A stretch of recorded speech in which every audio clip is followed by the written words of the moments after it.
I'll just check on here.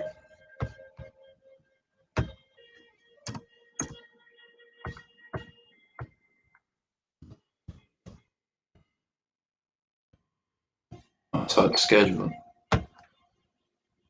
Yeah, okay. All right, Shalom. Shalom. First and foremost, giving all praises, glory, and honor to Yahweh, Ba'ashem, Yahushua, Ba'ashem, HaKadosh. Love honors be to the apostle, and he has a great millstone to rule well. Peace, blessing, salutations to the hopefully elect. All right, Lord, let this lesson is edifying to the lambs, Yahweh, Ba'ashem, Yahushua, which is the entire purpose of this lesson. All right, this lesson is going to be entitled, The Wicked Have the Dominion, which this current rulership that we're in, you know, the people that were captives, on which were captives under all the nations, but especially the nation of Edom. You know, he even has his own lower class citizens in slavery as of right now, working the same type of jobs as Jake.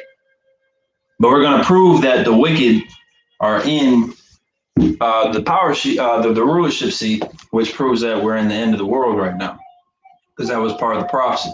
So we're going to open up with the Job 9:24. Okay. Are you reading? Yeah, man. Okay. I mean, I go ahead and read since I got it right here. Job chapter 9, verse 24. The earth is given into the hand of the wicked. He covered the faces of the judges thereof. If not, where and who is he?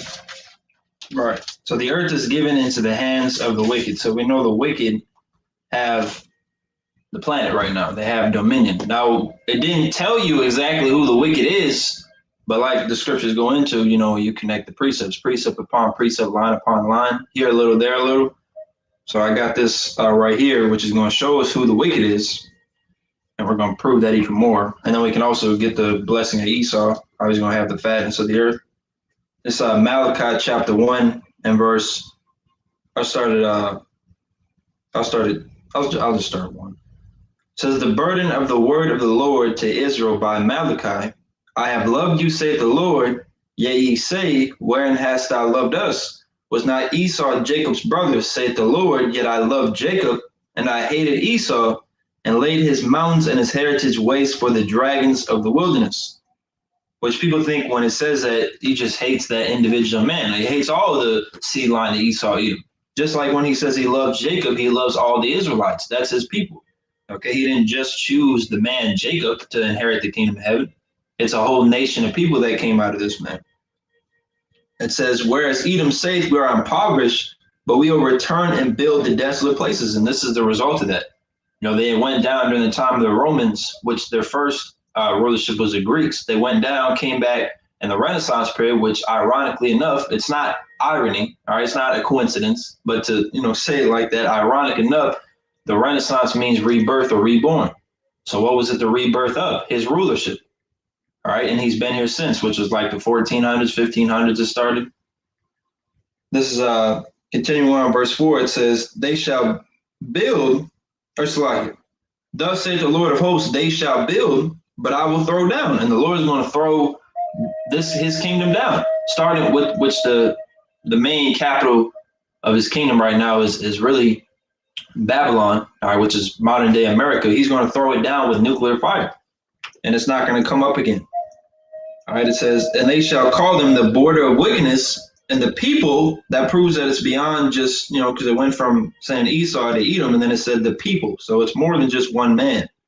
The people against whom the Lord hath indignation forever, which is righteous anger. And he's going to show how much anger he has when those nuclear missiles start raining from heaven, man, coming from these countries that Esau, you know, had as enemies, that, you know, that really despise him, as well as his allies that are going to turn against him, you know? Because the scripture in Job 9:24, it was asking a question, you know, earth is given to the hand of the wicked.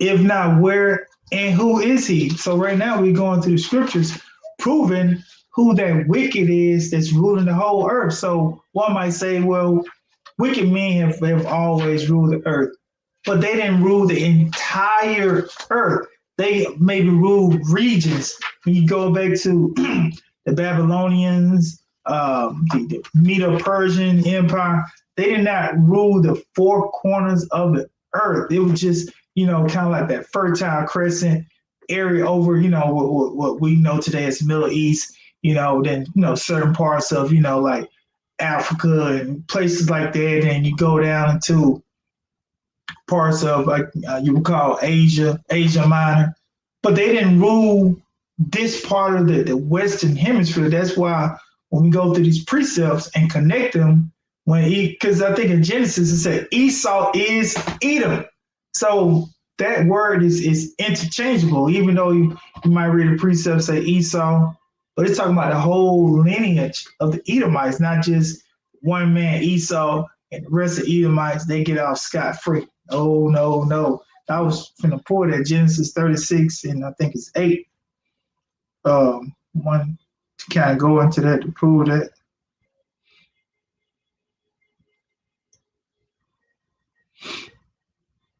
You go ahead and talk right now. All right. I want to go ahead and get this, which was the beginning of Esau's rulership, which then is going to prove, even more that he is the wicked. It says, First Maccabees chapter 1, I'm going to start at verse 1. It says, and it happened after that Alexander, son of Philip, the Macedonian, who were both Edomites, they were of the line of Amalek, who came out of the land of Shittim, had smitten Darius, king of the Persians and Medes, that he reigned in his stead the first over Greece. Because remember, the original inhabitants of Greece were Japhetic. They were actually dark-skinned people, which Apostle Ariamla made a video on that a while ago, who was Japheth. It says, and made many wars and won many strongholds and slew the kings of the earth. And he went through to the ends of the earth and took spoils of many nations, insomuch that the earth was quiet before him, whereupon he was exalted and his heart was lifted up. Now, especially, as of recently, elders have been bringing out how Alexander the Great actually, didn't really do anything bad to our people like that. He actually gave our people, the benefit of a doubt to follow, our customs and all that. It wasn't until the people that came after him that really started bringing forth wickedness, which is going to really tell you that. It says, and he gathered a mighty strong host. Well, I can probably actually skip down. I'll skip down to 7. It says, so Alexander reigned 12 years and then died, and his servants bare rule every one in his place, which is Ptolemy, Lysimachus, I believe Cassander and Seleucus, if I'm not mistaken, because I think it was Antigonus that was replaced with Lysimachus. If I'm not, is that? Yes. Okay. Because sometimes I usually get the Antigonus and Cassander mixed up, but I'm pretty sure Lysimachus replaced Antigonus. It was so that's who the servants are, is that 4 generals, which speaks about that in Daniel 7 chapter 2.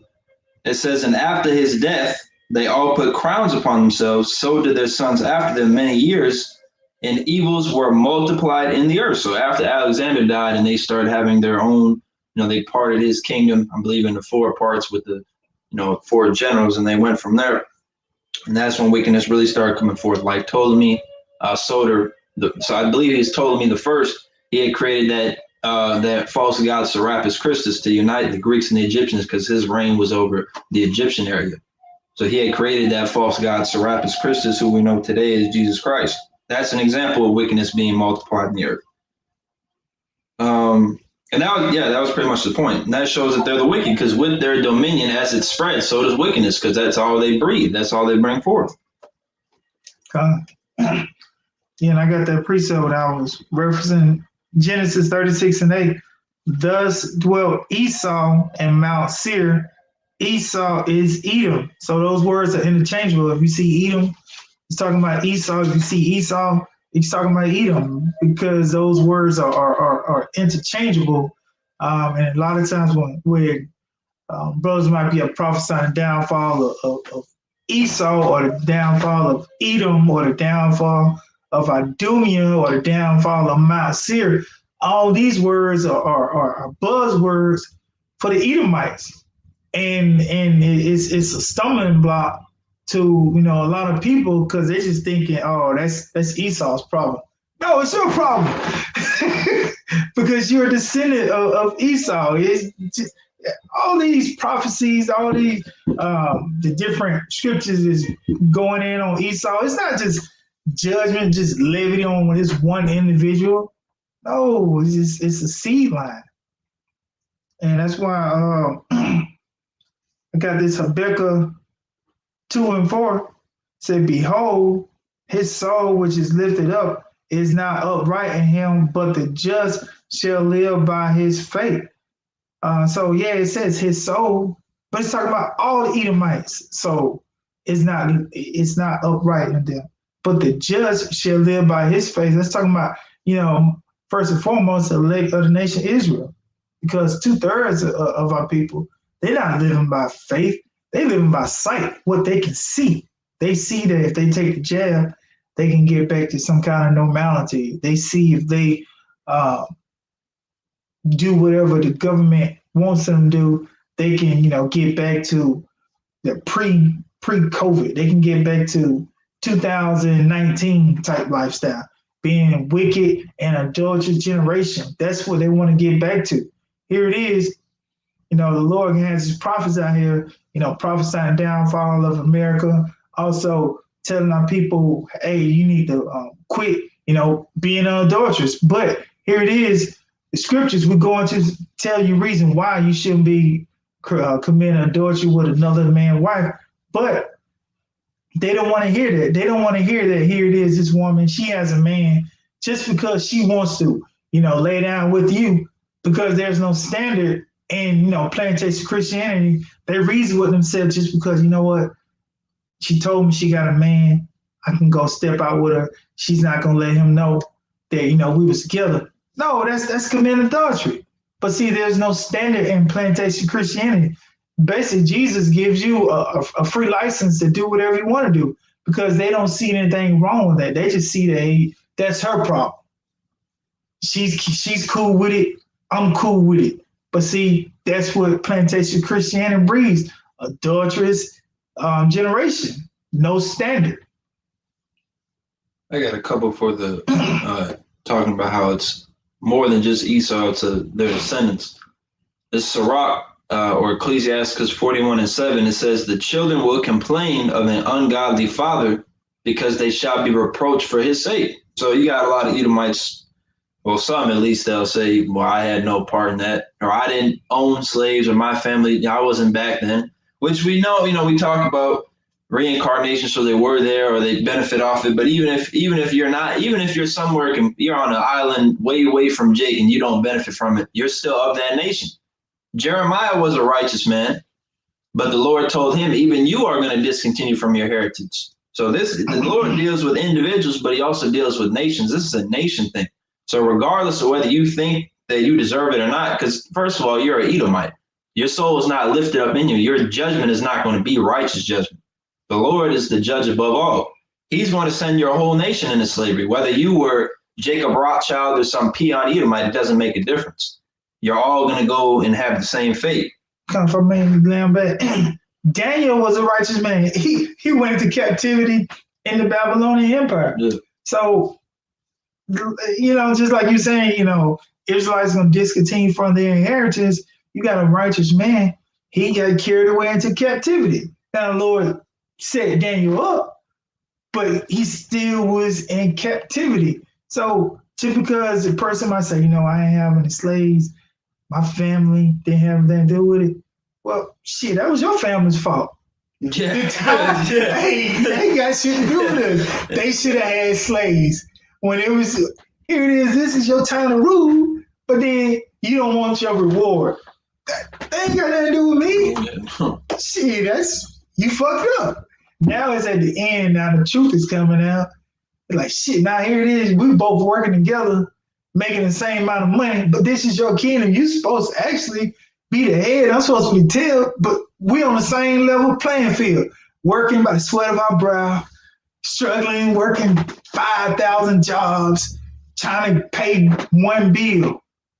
Hey, that ain't my problem. Shit. Hey, we hoping for the wide, which is the kingdom of heaven, but you have no hope. Yeah. I got this to go with that, what you just said.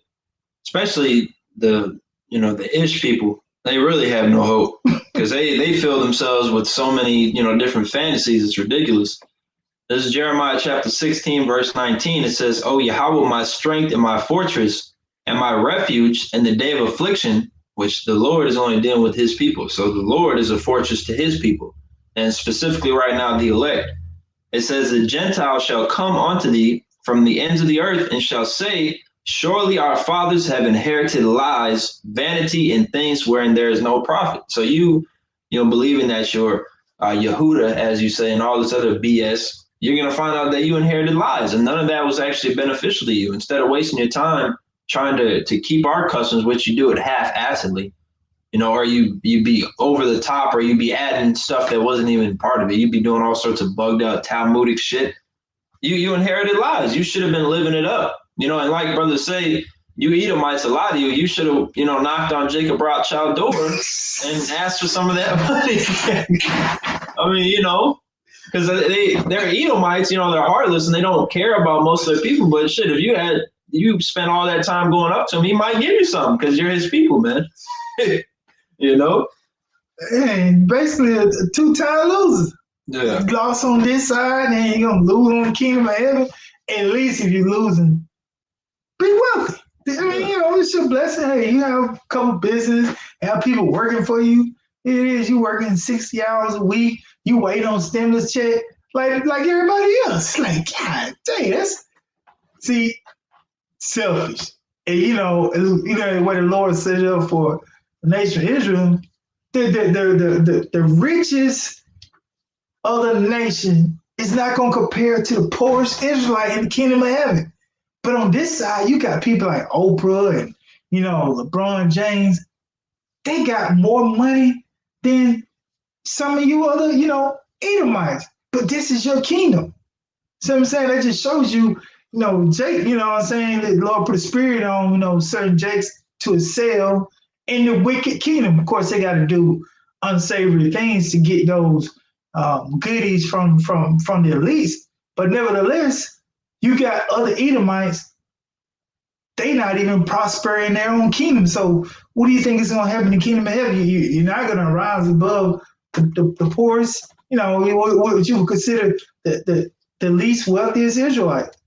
Because it's going to be, first and foremost, Yahweh Shem Yahshua kingdom, and then what, the elect, of the nation of Israel ruling alongside, 144,000, the 12 King David, but the heirs of the, with that joint rooster, the government body of the for the kingdom of heaven.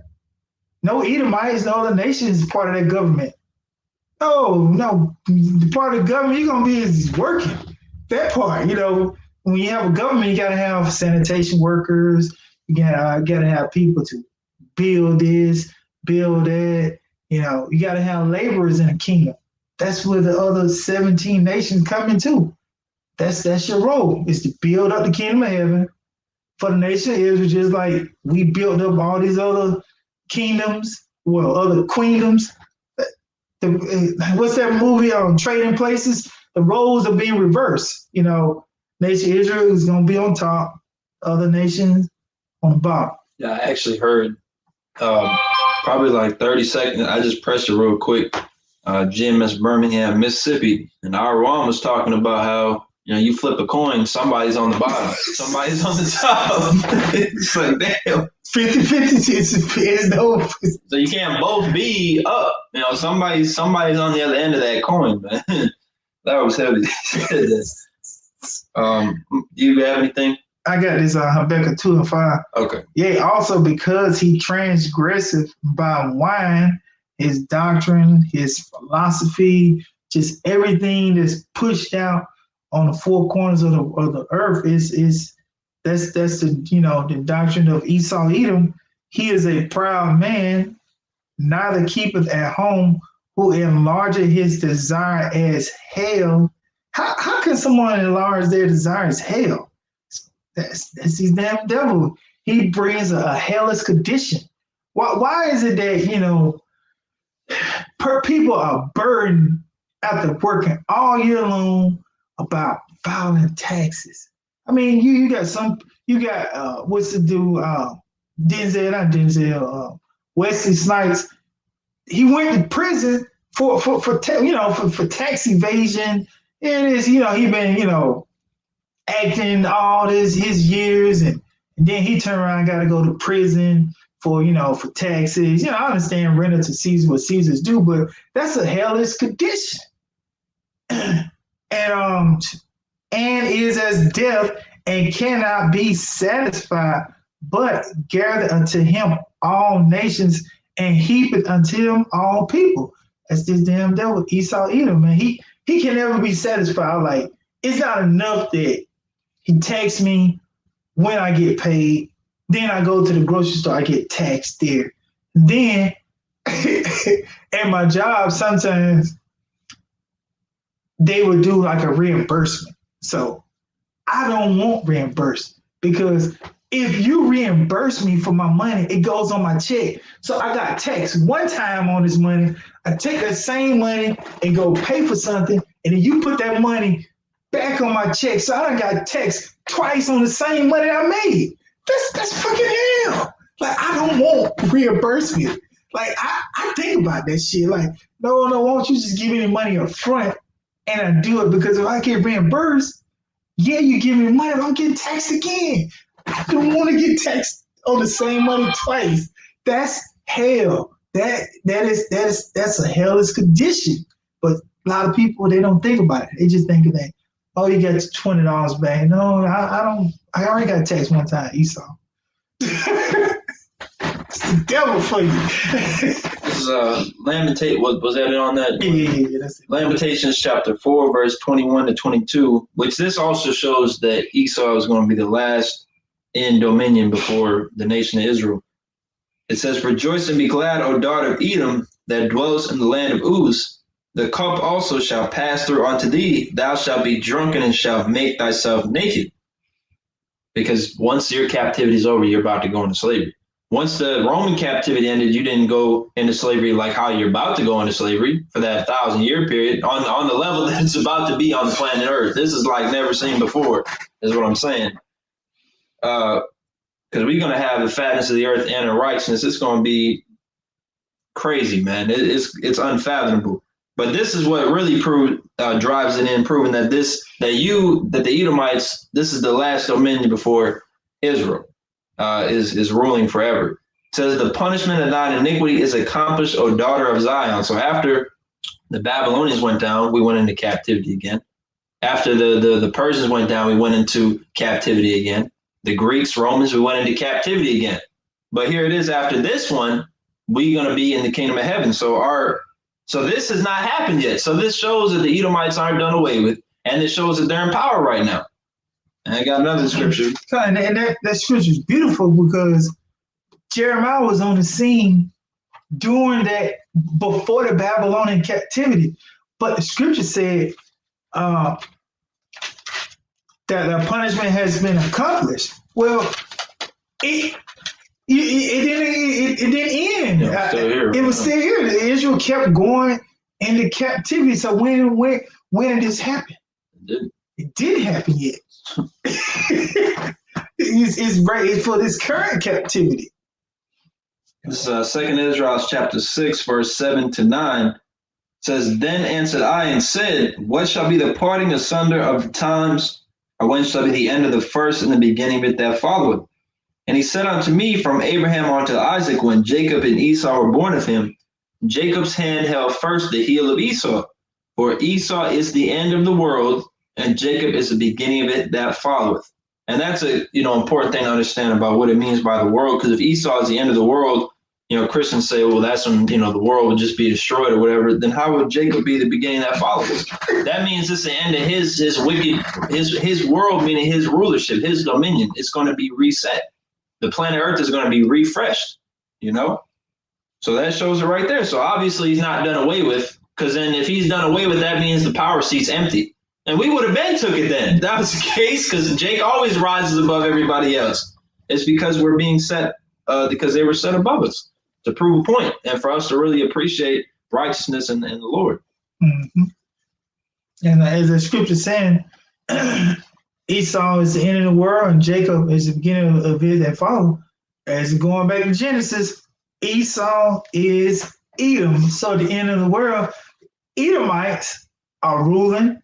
And then the nation of Israel is Jacob, because, Jacob and Israel are interchangeable because Israel is a people before it's a place. See what I'm saying? Because Jacob's name was changed to Israel. So when the Edomites are ruling at the end, Israelites are basically, pulling down. First and foremost, it's going to have power through all these different street preachings where the brothers around the world. That's how these Edomites know that they're Edomite because all the years I went to church, I never heard anything about no Edomite or Esau. The pastor didn't say anything about no. You heard about Abraham. You may have heard a little bit about Jacob. No. Maybe Noah if they really was feeling froggy, but definitely I never heard anything about Esau. The first time I heard of the word Esau was when I came into the truth. So, hey, that's part of the end right there, just knowing who the biblical Edomites are. I know I've heard of, I don't even think I ever heard the word Japheth when I was in church. Didn't hear any of those other nations as Moab or Ammon.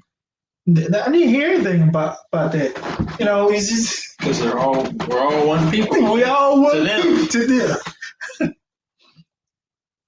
Do you have anything else? Because now we can close on. We can close on that. Okay. Because there's really a lot like with prophecy and history and stuff that we can go into. Because one thing I was thinking about it, to connect with that Lamentations 4 we brought out, it talks about in Daniel, the 2nd chapter, how that stone, which represents the kingdom of heaven, hit the feet and it filled the planet Earth, and it was everlasting. Showing that our what did it say? What did it say was accomplished? Basically, that we weren't going to be going through hell no more. It said something was accomplished. But this is Proverbs 29:2, and this, I really don't even need to break this down. People should, kind of understand what's going on with this. Just look at the conditions of people around you. Proverbs 29:2, when the righteous are in authority, the people rejoice, but when the wicked beareth rule, the people mourn. And rejoice isn't necessarily even going into mirth, because anybody can be in mirth. Especially now, because they got so many, they got alcohol, they got drugs, they got all this different entertainment, bread and circuses. Of course, people are going to be mirthful. That's because they're blind to what's going on. If they knew all the things that was going on, really look at the men of the Lord. If they're mourning, then this place is not being ruled by righteousness, man. Because we understand different things that are coming, different trials and tribulations that are coming. So we're not in a rejoicing spirit because we see these things coming. So really don't even look at the people of the world, because of course they're blinded. So they're going to be in a so-called mirthful, rejoice-like spirit. But when you look at the people that follow the scriptures, they're not in that spirit. Just like how when a storm comes, a lot of the birds, they'll fly away. So we're in a mournful spirit because the wicked bear rule. We're not going to be rejoicing until the kingdom of heaven, on that level. So you got anything else you want to say there? Yeah, like you were saying about the people of the earth, because they got a saying in the world, ignorance is bliss. That's the reason why they're in a very playful mood. Man, I can't wait for everything to open back up, because in their warded reality, ignorance of not knowing the scriptures, of not knowing the prophecies, is blissful for them. So that's the reason why they can take the jab and say, I'm gonna get back to normal. But the prophets we see was beyond the horizon, because we have the playbook, we have the scriptures, we have the script, we have the manuscript. Here it is. If you know what the defense, it's like if you know you're on defense, and you know what the offense is about to do, you can counter that. See what I'm saying? That's how the Lord set us up. We understand when this happened, we're going to move into this phase. And when this happened, we're moving to this phase. See what I'm saying? So by us understanding the prophecies of Yahweh Hashem Yahushua, we know how to maneuver through America, Babylon, and break. We understand when this devil say, hey, you either take the chip or you can't do anything in society. We're like, cool. We're into another phase of the prophecy. But the rest of the world, because of ignorance, they don't understand the prophecy, is bliss. Like, well, I guess I got to take the chip because I got to feed my family. They don't understand that the Lord is going to provide all those things. So, hey, ignorance is not bliss. Ignorance is gonna get you lining up to get a front row seat to receive one of the missiles. That's what the ignorant gonna lead you to. But yeah, that's all I have. All right. But Lord will that this was edifying to the elect, giving all praises to Yahweh, Ba'ashem, Yahushai, Ba'ashem, Rakakadash. The honors be to the apostle, and others great millstone roll well. Peace, blessing, salutations to the hopeful elect. That says Shalom, Mawatha Abba. Shalom. And Shalom, Yahweh, Ba'ashem, Al-Shai, Barak Thumb, the brothers on the comment board.